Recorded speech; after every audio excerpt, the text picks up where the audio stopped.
Hey everyone, welcome to the Writer's Realm podcast, and thanks for joining us on the epic adventure we call writing. We're your hosts, Bob Adato. Holly Austin Rebillard. Matthews. Oh. It's okay. It's Holly Rebillard and Austin Matthews. hi Essen, hi Ollie, hi Bob. And today Hi, we're Bob. going to talk about what makes us fall in love with characters. All right, here we are.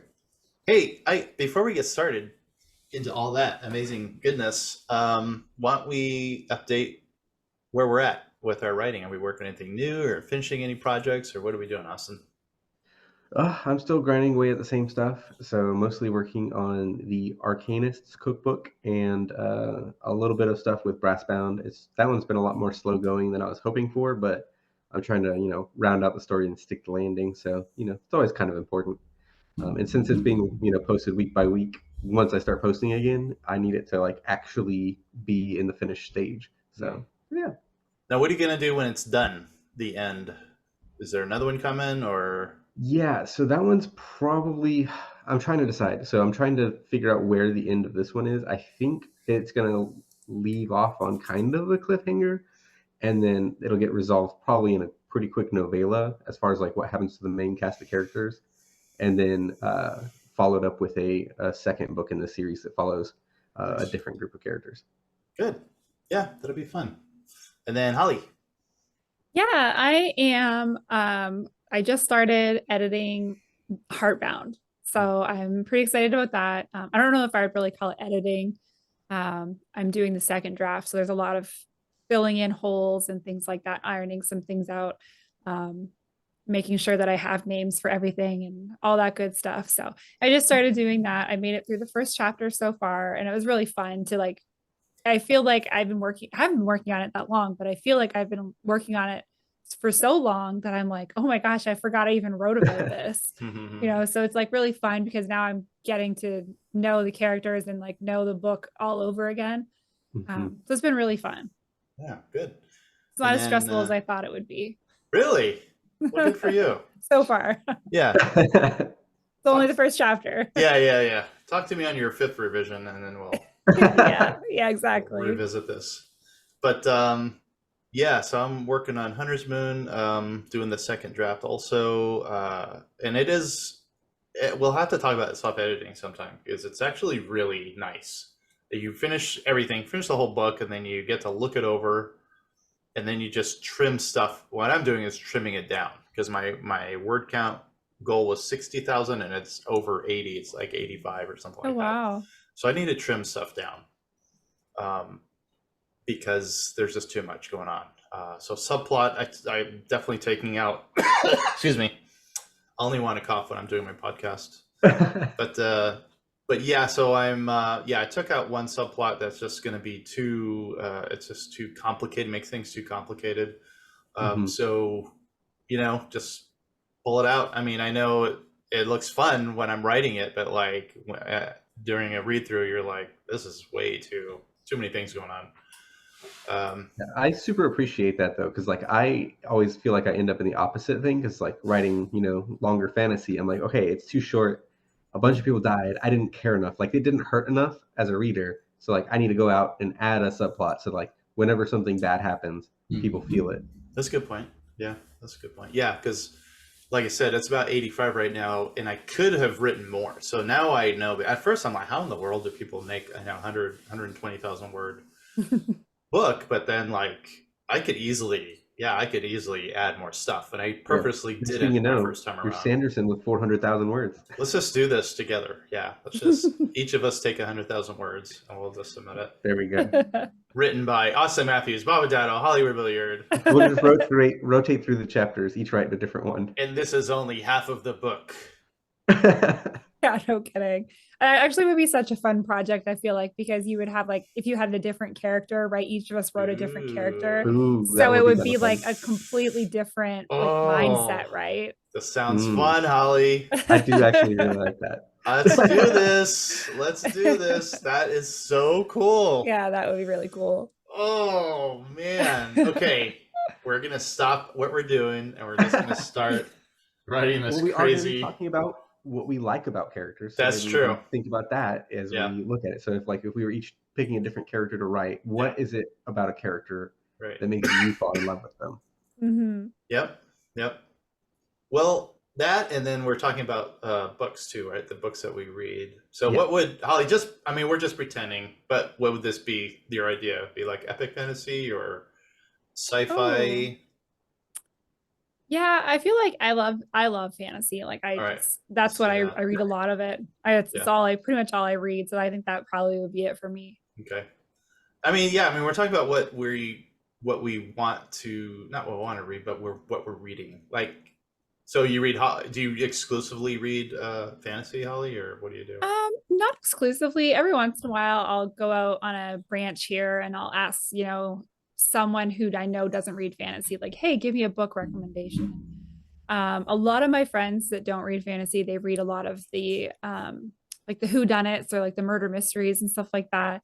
So I had a couple good recommendations of those. I've had a couple that I just was reading it. There was one really popular book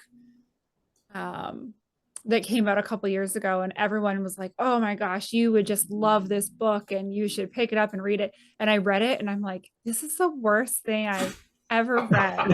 What genre was it? It was like a mystery kind of Okay.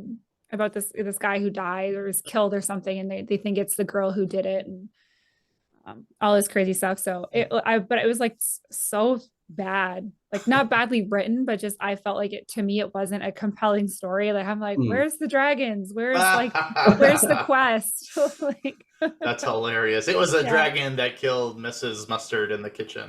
Yeah, exactly. So I don't know. So sometimes I read other stuff, but it's mostly fantasy. Yeah. Yeah, You read any genre with dragons in it. anything with Hey, dragons, as long as- absolutely. Now, have you read the Anne McCaffrey series? Any of those books? I have not. Oh God, those are beautifully written. She is an amazing, amazing author. Very beautiful prose, and the stories are very compelling. And dragons. That's all. Dragon Riders of Pern. So it's all dragons. So you'd probably love it. Yeah, I'm gonna have to touch on that one. I have a series that I'm reading. That there's a new book coming out tomorrow, actually. So I'm very impatiently waiting for my copy to arrive. Oh. And I conveniently timed with my 5-hour flight on Wednesday. So I'm gonna be able to just sit and read for the whole flight. But it's once that one's over, I'm gonna be looking for something new to read. So thanks for the recommendation.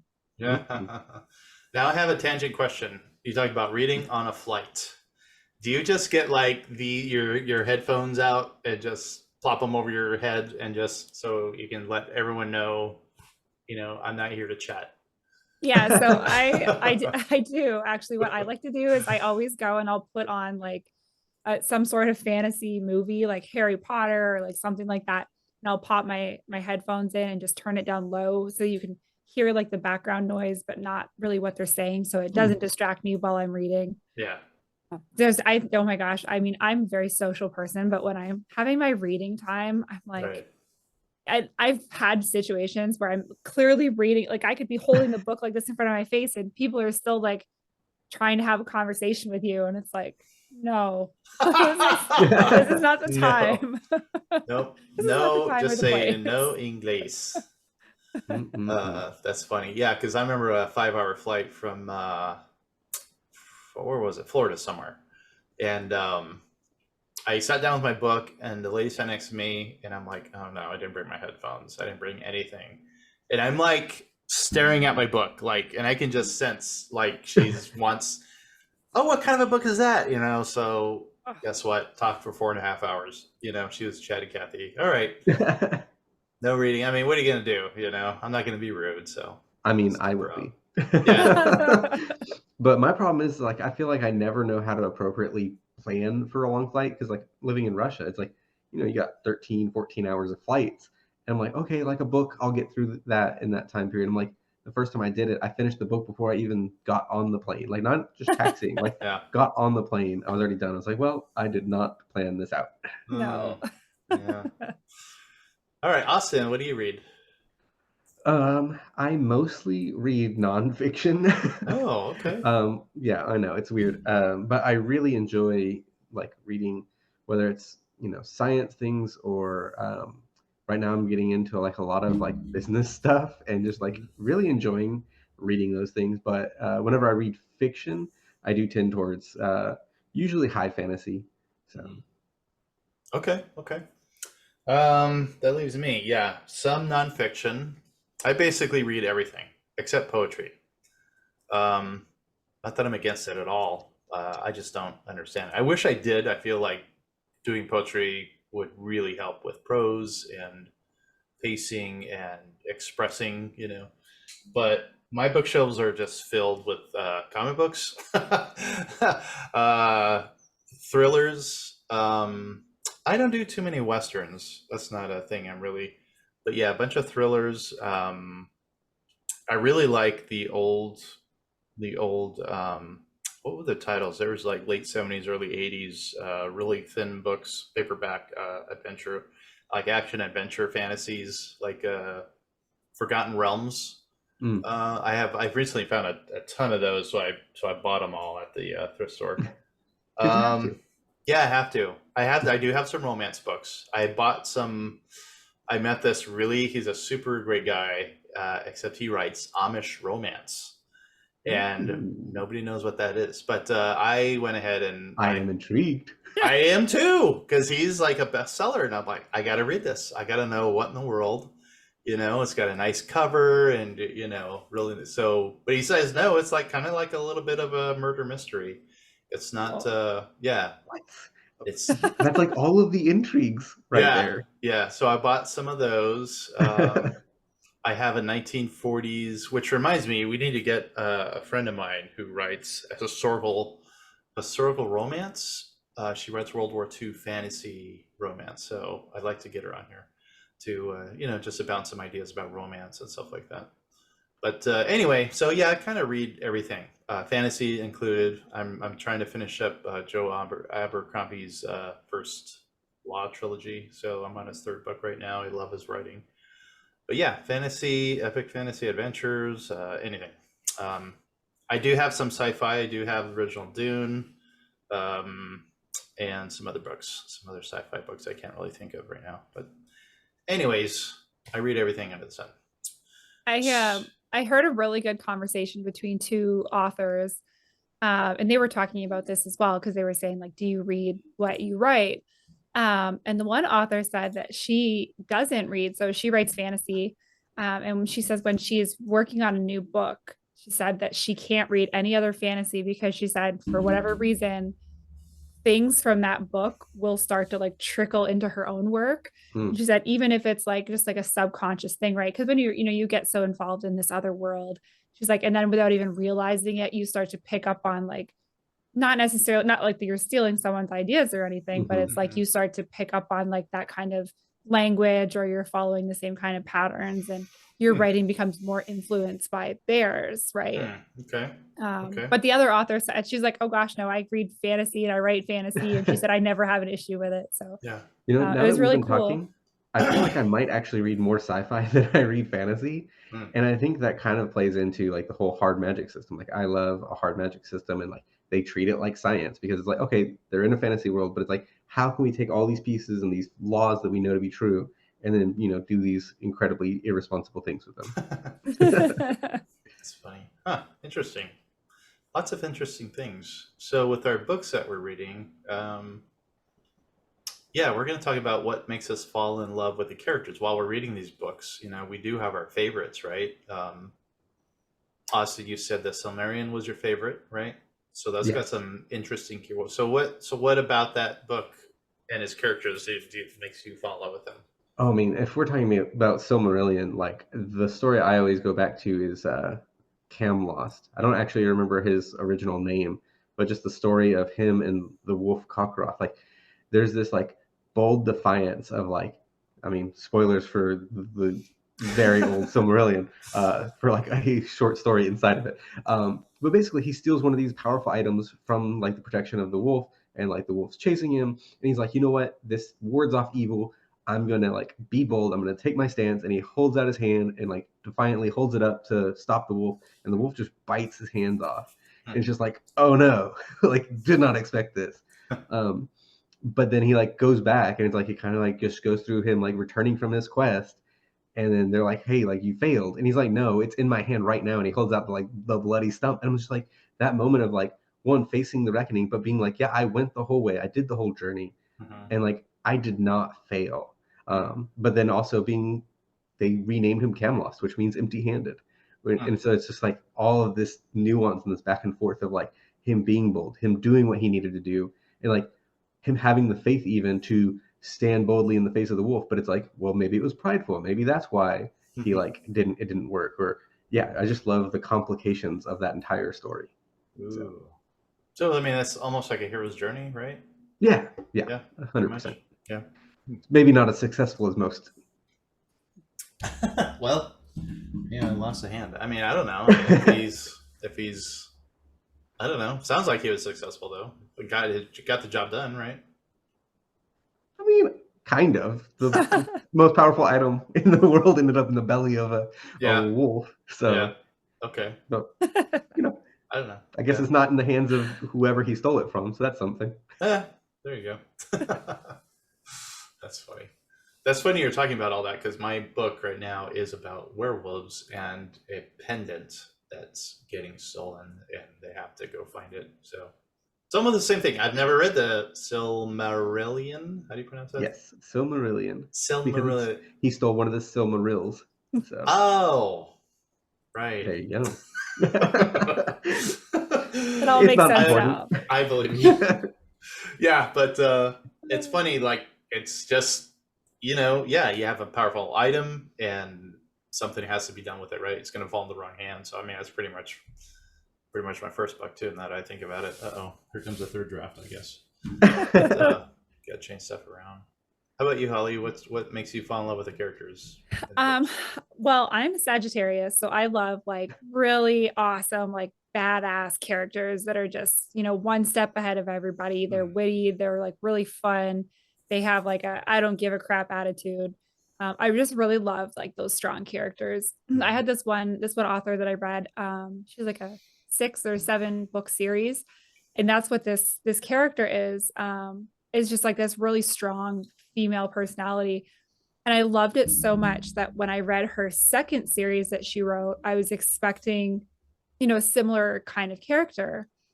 And I was really surprised because she wrote a character that is like the complete opposite, like this very like weak-minded character. And like the whole time I kept being like, man, this sucks. Yeah. I mean, the book series, like the series itself was still really good. But for me, like, I'm like, this would have been so much better if, again, you had this amazing, awesome character that I could really like get behind and be like, yeah, you did that. Like, so it's really, I don't know, it's really funny because we say like, as an author, you should be able to write all these different characters and stuff. But I'm also a firm believer that if there's something that's working for you and you have like a really good character or like a good personality of a character, you could use that again in another story. You just have to use it, in a different way. Yeah. But that's what I love, that like just the quick wit and the humor, and that makes I just fall in love with those characters immediately. Yeah. Okay, so are you a Loki fan then? I guess so. Yeah. Yeah, he's witty, clever. Yeah. God, I have still not seen. I've not watched the second season yet. I got to get on that. Oh, I haven't either. I haven't marveled in a long time. Oh, no. Okay. Oh, wow. You're missing out though. I mean, there's some. I know we're Probably. going on. Here goes a tangent, but like Echo. Like, I'm a huge Daredevil fan. So if we're talking about characters, I love guys that are usually always the underdog. Like they start out on the bottom, as opposed to. I don't know. Even Conan, he's not top of the list or anything like that. But I like say a James Bond who's just always doing everything right, and you know what I mean. I'm not too crazy. I'm more interested in the guys that are just barely making it, and they just push through, and they succeed. Just because. For instance, Captain America. I can do this all day. Like even though he's all bloodied. But yeah, so. There's a new Daredevil show coming out really soon, and it's kind of a spin-off, which is Echo. That was really, really well done. I love good writing with that. But yeah, those are the kind of characters that I definitely enjoy reading about. Like, not really. I don't know. I can't really say I'm into like the chosen one trope necessarily because that's really complicated, and it's usually they don't believe in themselves or whatever, and then they need their mentor guy, their older person who can kind of prod them along. But I definitely, like I said, I just like the guy who's just oh, you know what? Who's a perfect example, honestly, is Indiana Jones. Like remember that line from the first movie? He's just like somebody's like, "Well, what's our plan for getting it back?" He's like, "I don't know. I'm just making this up as I go along." Like that's perfect. I will say I have only ever seen the Crystal Skull. What is wrong with you? Wow. You saw like the wrong movie, Austin. I think it perfectly represents everything I needed to know. Oh no! Please. And it connects it to one of the best franchises in the world. So it's fine. Oh my gosh, are you serious? It's in the same universe as Alien. That's all I needed. It's Right. a great, just Aliens. The Alien series warms my Right. heart. Okay. All right. They're so I actually compelling. I went and saw the new Aquaman movie a couple weeks ago. Yeah. And oh my gosh, that is another great character that I just love. Oh yeah. Okay. Really? His character is just so like goofy and silly and like Sure. fun and like quick-witted humor and stuff, and full of dad jokes, which I am all about. Yeah. So I just loved it. Like I just Right. love that like unique character, right? Like Yeah. it's really good. Yeah. Well, I mean, he looks great too, and then Speedo. So I mean, there's that. There is that as well. But Though I will say, going back to Daredevil, I kind of feel like that really hits on a lot of the things that I enjoy too, like the Netflix series Daredevil. Right. Exactly. Yeah. It was so good, and it was so like, yeah, he's like the underdog. It's like this nuance of like what is good and evil, and he's a lawyer, but he's like a vigilante. Like there's so much going on there. There's so many layers. Yeah. That like even being a comic book, it's like okay, like it was never a media that was supposed to be really deep, but then it's like okay, well, like let's talk about what it means to like what is the law, what is justice. Yeah. And so yeah, it's just like this whole thing of him struggling with that. I mean, and then you got that he's a Catholic on top of it. Like how many layers of conscience can you put on top of a person? Yeah, Father, forgive me for what I'm about to do. I love that line, and he goes out there and just kicks some ass, Yeah, like I'll never forget, like from that series, I think the thing that I remember most is that he was like going into the church to confess, and there was a funeral going on, and the priest was just really harsh about the person that had died, and like calling them a terrible person, like doing all this stuff. And then like afterwards, Matt Murdock is like, why did you say that? Like, I thought you were not supposed to speak ill of it. And he's like, it's too late for the dead guy, but everybody else here, it's not too late for. And it's just like, oh, whoa. Nice. And so like, I felt like it was a property that had a lot of message behind it, that like the world really echoed the character. So like the character felt like it had a home there. And I feel like a lot of times it's like, I see a really cool character that's like thrust into a world that they don't necessarily belong in. And like the story is not that they don't belong. So yeah. Nice. Well said. Yeah, that's really true. I'm working through the Wheel of Time right now. Unfortunately, not the books. I do want to read the books now. But I'm watching the show, and it was really, I like it. I'm really enjoying the show. But I just felt like the characters just there wasn't like a character that was really like, I didn't see a character that was like, wow, like that's a great character. And I think that really sucks. And I don't know if the books are any different, which I hope they are. I'm assuming they are. That's why they're so popular. I don't know. But I have tried really hard so many times. I've been told that I just need to skip the first one, which is not a great sign. Just skip the first book, right? I've tried it like 4 different times. And so no, never tried it. I'll give it another year and I'll try again. It's like really funny that you say that. I've had this conversation weirdly multiple times in the last month with different people, and they were talking about so the one person was reading this new series, and she's like, yeah, my sister told me that it takes like 5 or 6 chapters, and then after that it starts to get really good. And I'm like, what is going on here? Like Like, hold on Yeah. a second. I'm like, we did a whole segment on how if that ever happened to any of us, we would just be like, well, there goes the first 5 chapters. They don't Right. belong here. Yeah. Hmm. You know, it's just crazy. Yeah. Well, like I remember in college, like all the way through like being like 20, 21 years old, like I hated reading any kind of fiction. And I had a friend that recommended Sanderson to me, and it was The Way of Kings was like the first recommendation.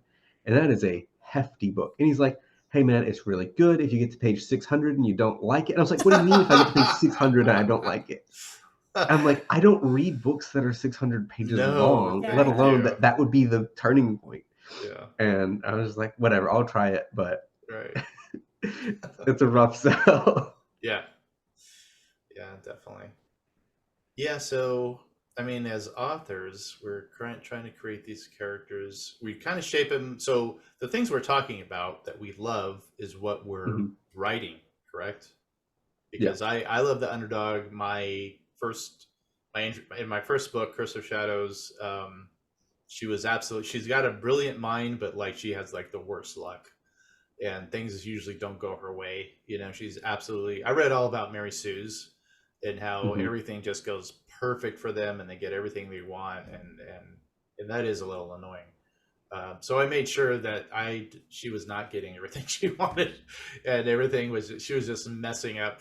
I got her drunk one night, and that's where she like spilled like her hypothesis about what she thinks is the villain and all this, but she was like completely smashed.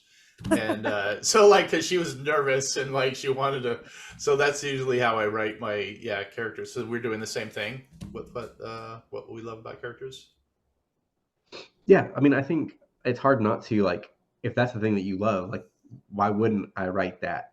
Right. Like, if my character is, straightforward and boring, I will be bored as the author, and I don't want to read that. I certainly don't want to spend 100 times longer writing it. Yeah, that's true. So I have a question then. What about when Mhm. it goes the opposite way? So obviously we all have to write bad characters as well. Not like bad characters, but bad characters. Right. And so I always see people posting about this on Instagram and stuff, and they're like, when you have someone in your life that you can't stand, and they're like, oh, would you ever write a character about me? And now I'm curious, I'm asking everybody this is, if you meet people in your life or you have people in your life that you just really can't stand, do you base your characters off of them? That's a good question. Because it's like you got to think like in order to write a character that's really irritating, it has to be things, that irritate you because that's the best way to write them, right? And I started thinking about it and I'm like, if there's things that irritate me, there's, and I know that they irritate me, then Mhm. there's people that I've met who do these things to irritate me in the first place. And now I'm going to write about them, right? So the way I would try and look at it is I try to look at it is that people don't irritate me. The things they do irritate me, and I will, by all means, take those things and put them into the actions of a character. But like, I don't want to like have somebody in my life that I'm like, oh yeah, this is like I hate them so much that I want them to be reviled by everybody that reads my book ever. Because it's like Yeah. I also write all morally gray people. So like if I believe that is true, that like there's a circumstance behind everything, like how can I hate the people in my actual life? So it's like, oh yeah, people, I don't hate people, I hate what they do. Right. Yeah. I'm not Right. annoyed by people, I'm annoyed by what they do. And so yeah, I think that's just kind of the perspective I try to take. There are absolutely plenty of annoying people in my life. So He's we like, I'm got talking to that. 2 of them right now. No, that's horrible. No, absolutely. No, you two are my favorite. But yeah, I don't think I've done that though. I don't think I've ever even thought of putting their like characterizations into character form, right? Like, Mm-hmm. I guess I will, but I just never thought about doing that. It just has never, like, I don't think about them. You know what I mean? Like, there's two Mm-hmm. people I Yeah. can think of. It does sound like I'm talking about you too. I'm not. I swear to God, I'm not. Oh man, but yeah, I mean, just I'm thinking about that. But like when I'm writing, sitting and creating worlds and stories, I don't think about them. You know what I mean? Like that's just me. But I can see how easy it would be though to kind of, you know, mold them into a story somewhere. I mean, Hmm. I'll add it into my toolbox, but yeah, that's me right now. Ollie, are you writing? Have you thought about that? Have you made like some idiot character that's going to get killed off pretty soon, or maybe it's the Yeah. one? Maybe it's the one that you wrote about the first few chapters and you forgot. Yeah, right. Yeah, I always think about stuff like that. Like I always keep like not necessarily not about like a certain person, but like you said about like little things that people do. And I always try and, put those in the back of my mind. Or sometimes I'll see something that I'm like, oh, that's really weird. And then I'll jot it down so that when I'm looking for like a weird quirk or something, I can go Hmm. back through and be like, oh yeah, that's a good one. I forgot about that. And it's always really funny because then I have like a little funny memory to look back on and be like, oh, I remember when that happened, right? So it's really fun.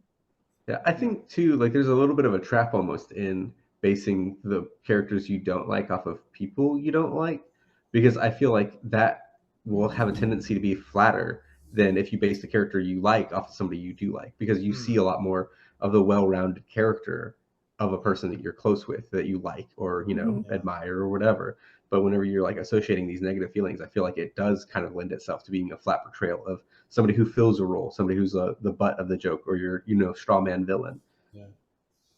Well, how about conversely? I mean, you kind of touched on it, Austin. Like writing your characters, like your main characters, your awesome characters after people you do like, or you know what I mean. Like, and Hmm. again, I can't think of when I wrote both of my characters. I think my so there's Coil and Fang. Fang is kind of basically what is that? What I just said. Loosely based off of I think her name was Celine or Selena Mm. from Underworld.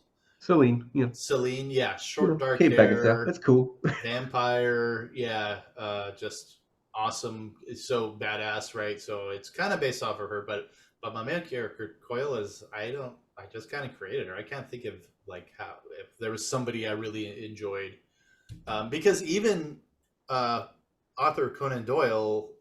Oh my God, did I get his name right? Yes, I did. Okay. Um, even he based his Sherlock Holmes off of after a doctor he had just met, who just happened to get like a few things. He just had some mannerisms and some like this doctor just kind of knew stuff about him that he was kind of surprised. So he wrote this. He based Sherlock Holmes off of him. But I can't think of anybody. How about you guys? Is there somebody like you really enjoyed or liked, and like, okay, I want to write a character about this person?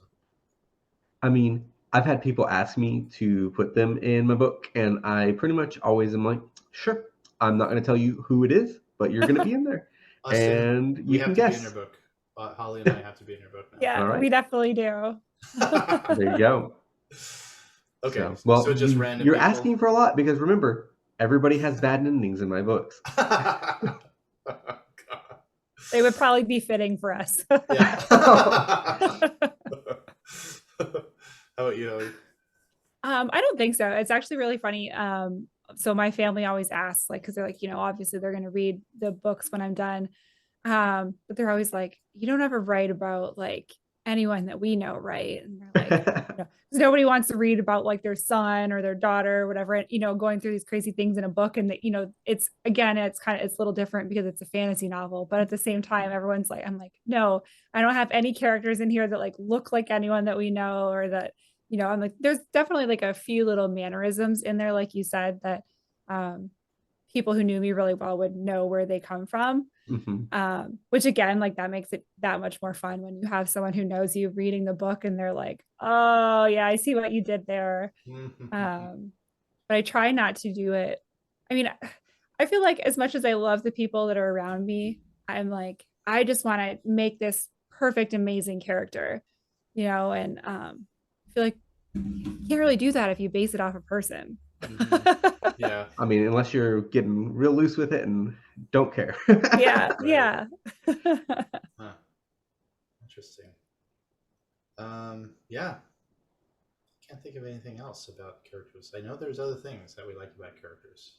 Yeah, well, how about this? So, like, whenever you're sitting down to make, a character, like, do you have any like shortcuts that you use to like help, characterize them or to like make the reader fall in love, like the traditional save the cat? The whole thing is save the cat. You know, they're a good guy. Cool, I like them. Like, what are either some of the ones that you've seen that you're like, oh, I really enjoyed that. I liked that person instantly, or things that you like to do in your books? I feel like for me, I will kind of like figure them out as I go. So I'll have like when I was working on the Blood Sky, I have a couple characters that come in, and I started thinking about like the conversations that I wanted to happen in a group. And I'm like imagining these conversations. And then as I'm imagining the conversations, I start to think about what the people would be like who are, someone says something funny, and I'm like, oh, I like that. What is that person like? What is their sense of humor like? Is it dry? Is it this? Um, and then from there, I start to like flesh out what the characters are like. Okay. Um, I was gonna say relatable, kind of making mistakes, trying hard, trying to do the best that they could, given their circumstances and situations, But I mean, that can only go so far. I mean, I created Fang, who's an assassin vampire created in a lab, so she's not relatable at all. But I think I did give her a relatable trait, which is to just have a guilty conscience about when her sister died. I think their ages were something like 10 and 5. Yeah, 10 years old, 5 years old, and 5-year-old sister dies, and she could have done something about it to save. So she kind of has. So I feel like that's where I would start, is to give them some sort of a relation or a relatable either trait, or make him human. In other words, Yeah. when they're godlike, you're just like, well, they're kind of boring, right? I mean, Yeah. when I mean, people even write your godlike people should godlike be, characters. interesting and relatable. But like you talking about that just made me think of the animated Spider-Man movie, the first one, Mhm. where he's like singing along to the song and he like doesn't know the lyrics and he's singing Yeah. it wrong. It's just like instantly, like I don't have to know anything else. I like this character. Like Yeah. he's just like me. He doesn't know the lyrics either. Yeah. And like it's such an easy thing of like, oh yeah, it's he could be already Spider-Man. He could already be super powerful, but I would Yeah. already relate to him. And like, Right. you're super powerful vampire singing along to a song incorrectly, like instantly, like, oh, they're not good at everything. Like that's what makes people relatable, is like we're not good at everything. Yeah. So it's like, yeah, you can make them relatable by being good at the things that I'm good at, but it's a lot easier to be like, oh, a lot more people are not good at those things. And so showing the weaknesses and the flaws, I think, is a lot easier way to get into that. Like whether it's like, oh yeah, like they've got like a hard time at home, like maybe their family's fine, but it's just like, I don't want to do what my dad does for a living. Like my dad is a farmer, I don't want to be a farmer. Like, yeah, I wouldn't want to either, dude. Like I get that. And so like it's just, I think it's really easy to go like with that everyday kind of struggle. Yeah. So if you like coming off of being relatable, do you guys put like some of your own traits or little quirks into your characters? I do. 100%. I have to. It's not everybody, but obviously I'm sarcastic and I like to, make jokes, and so I have to put that in there, because otherwise, you guys have read Barbarian Barista, a few chapters of that. So like, I want some humor. I want to laugh through this. You know what I mean? Mhm. Not everywhere. It's not a comedy book, but I just want that characterization, though. Definitely. Yeah. Yeah. And I think for me, like almost every character in a certain light is like a self insert, like it's taking some small aspect of me, and like what if that was an entire person's entire personality, like what if this flaw was the defining characteristic of somebody, and like making that into a character and like rounding them out obviously, but like just getting to be like, okay, let me really stretch into this part of myself and see why that's okay, why that's not okay, what my life could have been like. And so like I just love the exploration of like my own psyche, I guess, through just putting it into different characters. Mm. What about So, you? yeah. I like. Yeah, I do the same thing. I like to take like, fun little quirks or like little things that I've enjoyed at one point in time or something like that and put it in. In Heartbound, one of the characters or two of the characters actually are like love wine, just love wine. And that's something that like I've always had an interest in, and I'm not knowledgeable about it at all, but it's something that I've always wished that I did have knowledge of. So it was really fun for me to be able to write a character that, you know, has something that I wish that I had had. Well, But you know, I there's like an doing easy stuff way to like get to know wine. Just buy wine. just my wine. Start drinking. It's simple, Holly. That's all that Just it go to takes. Aldi, pay $3.43 and get a bottle. That's awesome. I'm thinking of there's a really awesome kind of a author's book called Creating Character Arcs by K.M. Weiland. I'll include the links in the bottom. And Mhm. she has an amazing, just a whole book of how to create a character. And one of Mhm. them that I really liked was believing the lie. Like give Mm. your character a lie that they believe, because that's gonna like hinder them, you know. So I use that for Yeah, Fang. Like that's so good. she's not responsible for his sister's death, but she believes that, you Mhm. know. And so whenever she gets called a monster, if she feels it because she's a vampire, she's a killer, and she Mhm. let her sister die, and so it always messes with her, you know. Yeah. Mhm. Because I feel like you so often see like, oh, they know something that nobody else does, but it's like it's so much more powerful to have them know something that or think something that everybody else knows is not necessarily true. Like to have them really not understand the world that they're in because of that. Like whether it's a lie about their past or about the world at large, like just having this misunderstanding is just so powerful, I think. Hmm. I read this book series, and one of the main characters was like this big party girl, right? And she would go out and be out partying with her friends all night and drinking and carrying on. And so everyone just thought that she was just this like loose cannon party girl. And it turns out that she was just allowing people to think that. And she would go out and she would have like a glass of water, but you know, people would think, oh, it's some type of alcohol or something, right? And so that she almost wore that as her disguise. Like she was able to do other things, and people were always underestimating her Hmm. because they thought she was just this loose cannon. Hmm.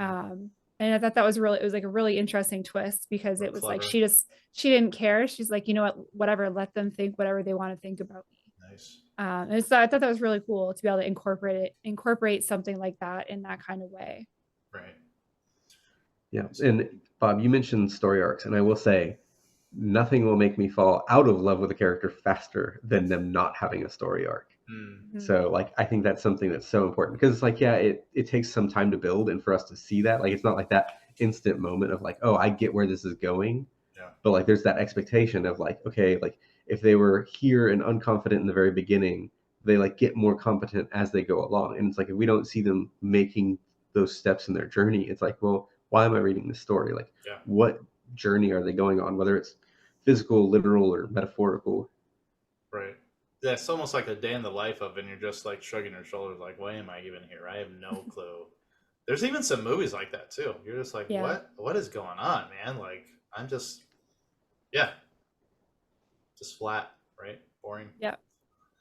Yeah, and that's something that's like, especially the longer your book is, the more you should be doing it for every single one of your characters. Like, Mhm. I don't know, like especially getting into like epic fantasy, it's like every one of your characters should be developing and growing and changing, and like you should be able to Right. see that. So like obviously, if you're 50,000 words, it might be a little bit harder to get that in all your characters, but maybe have a smaller cast of characters because Right. they're more compelling. Mhm. Now I feel like fantasy, sci-fi, these epic stories, long stories, they should have those characters. But there are genres that's not necessarily necessary. Does that make sense? That's Hmm. not necessary. Like James Bond, it is not necessary for him. He doesn't. I don't know about his tragic past. He doesn't solve anything by the end of the book. Lee Child's Jack Reacher is the same way. The guy just rolls through and destroys bad guys and moves on. You know what I mean? So Yeah, maybe this is a hot take, but I don't think James Bond is a compelling character. no, he's not. No, you're right. He's not meant to be though. Right, He's just and meant to like just be like there to kill bad guys, and that's it. And honestly, there's a lot of sci-fis that I've read where I'm like, I couldn't name a single character in it because like the arc of the story was the story. It was the environment, it was the world, and like that was what was important. It wasn't like a single person having this revelation. I Right. mean, maybe that's because a lot of them are like dystopian and like it's trying to make a bigger statement Yeah. about like a philosophical or governmental thing, like a political statement, as opposed to oh, hey, like, look at this cool story about like how this one person changed their life. Yeah. But I don't know. But I mean, but both of these characters I just named, Jack Reacher and James Bond, extremely, extremely popular. Movies, books, millions of copies sold. So there's something to where people like that, and I don't get it, but there it is. You know. I mean, let's be real. James Bond is fun to watch. Yeah. And I love watching him go through all the motions. Do I know he's probably going to be fine at the end? Yeah, sure. Does it matter that he's not going to grow? No, not really. Yeah. I also like the Fast and the Furious movies, and I like the Harry Potter movies more than the books. And like that's Get off, it's Austin. fine because like Let's leave they're right now. enjoyable, and Yeah. I don't have to look at them for their depth. Like that's not what all entertainment is. Like Yeah. putt-putt is also a valid form of entertainment, and it's fine. I was listening to the audiobook, The Terminal List, by Jack Carr, I think it is. Mhm. And I didn't know this at the time, but apparently when he wrote the book, so if for anyone who hasn't seen it, there's a TV show, I think it's on Amazon. And Chris Pratt is actually he plays the main character. And I didn't know this until recently, but apparently Jack Carr wrote this book intending for Chris Pratt to be the main character. Wow. And so nice. it's crazy how it all just kind of worked out. And he's like, I just started thinking about who I wanted it to be. And he's like, I remember seeing him like coming off of Parks and Rec or something like that. And I'm like, I don't know how you went from his character in Parks and Rec to this guy that's in this book. That is funny. But it's like amazing because he just like completely captured his voice in the book. Like I can hear him, and I can like hear some of like the funny mannerisms that we've come to know from him, and like throughout all his different shows and movies and stuff. But I just thought that was so fascinating that he just was like, that's who I want my character to be exactly like, and he just made it happen. And I just thought that was just like so interesting to me, like in terms of creating a character. Yeah. And just in case Netflix is watching this right now or listening, I wrote my first book and character for Deborah Ann Wall, spelled WOHL, who played Karen Page in Daredevil series. But anyway, just in case. But well, y'all can play yourselves in the horrible book that y'all are having me write about y'all. That's awesome. All right. There we go. That's what we can do for our story, is that we'll each like swap, and like, one of us writes about the other one as if we are the character. Goodness. Wow. That's next level. Can you imagine? Well, Holly, speaking of, let's move into our don'ts. Yeah. I was gonna say Holly grabs another glass of wine and can't see straight now. I'm just kidding. Yeah. No, she's become a sommelier. The sommelier, yeah. Definitely. Yeah, exactly. The sommelier assassin. Ooh. Ooh, I like it. There we go. All right, don'ts. This is our segment where we would encourage you to not do something. Don't do this. I will enforce it. Go for it. What do you got for us? Let's see. What do I have for y'all? Okay. It didn't have to be you. I thought maybe you had something. I'm still no, thinking. I was just being. You said suggest, and I was like, no, we're gonna force people. Right. Let's see. You would think that after so many weeks of doing this segment, I would come prepared. No, none of us do. All right, I've got one then. I'll go. Okay. So I will say, don't create characters after people that you care about, because what you might think is like funny and charming about somebody, they might be very offended by. And of course, when you're writing, you're amplifying those like, feelings and emotions and traits and things like that. And so you might think that it's like really great. And they're just like, oh my God, this is what you actually think of me. Like, that's so nice. Thanks for that. Appreciate it. Never talk to me again. Yeah. That's funny. Yeah, that's probably true. That's why, maybe tread lightly. Yeah, exactly. A little bit is fine, but don't just be like, this person, that's you. Like this is all you. This one that's headed right for death. In the most horrific fashion imaginable. That's funny. Don't. I would say when making your character, I would say don't put any guardrails up for yourself. Make him crazy. Make him the chosen one. Make that person the Mary Sue, as it were. And then in editing, you can go back and you can see how they are, but like just be free, right? Add some humor, add some dark humor. Add whatever you want, and just I would just say head in that direction. Don't head yourself in. And like I said, in the edits, that's when you're going to go, this is a little too much, or it's a little too far with this, and you can rearrange them. And I'm going to say, don't pull punches. Like, if you got some plot armor going on, rip it off, stab them in the heart, just go full force. Because that's the thing, is that the more likable you make your characters, it's going to be harder to do hard things to them. And like whatever you got to do, if you got to go and like Control F, like replace their name with a different name, so you feel no connection to this person at all anymore, and you can just do what the story demands of you, do it. Like whatever it takes to really fulfill their story, that's what you need to do. Because if you get to 80% of the way through and like you have a cheesy way out of a situation, then the character's not going to be fulfilled, the reader's not going to be fulfilled, and you're going to be kind of let down too. Great words of wisdom from your host here. Do as we say, please, and you'll be successful. It's guaranteed. I mean, as successful as we have been. Exactly. So, well, I mean, that's very self-defeating. I probably shouldn't. I thought you meant it in a good way. Thanks a lot. Well, I meant it as self-deprecating, but then I realized that's kind of speaking for all three of us. And that's a little rude of me. And Austin is not speaking for all three of us. I'm speaking for me because I like self-deprecating humor. So. Right. There you go. All right. Well, we hope you enjoyed it. Hey, let me ask you guys, at least the listeners, you listeners, watchers, what makes you fall in love with the characters in the books that you love? How about you add those in the comments? We're eager to read about them. And of course, if you have any other topics or anything, any questions, feel free to add them. But don't forget to rate and subscribe to our channels at the link below so you don't miss any of the Writers Realm content. We always love to hear from our listeners. So if you have a question or a topic, what I just talked about, you want us to dive into, get in touch with us. Please catch up with us next week when we talk about, oh gosh, I can't read that. That's an old, I'm sorry. I'm like reading our old bylines here. Catch up. I have no idea what we're going to talk about next week. There you go. Join us as we find out next week. Yeah, join us as we have no idea. But thank you so much. On the next week of Dragon Ball Z. Yeah. Okay. Until next time. Take care. Bye. Bye. Bye, y'all.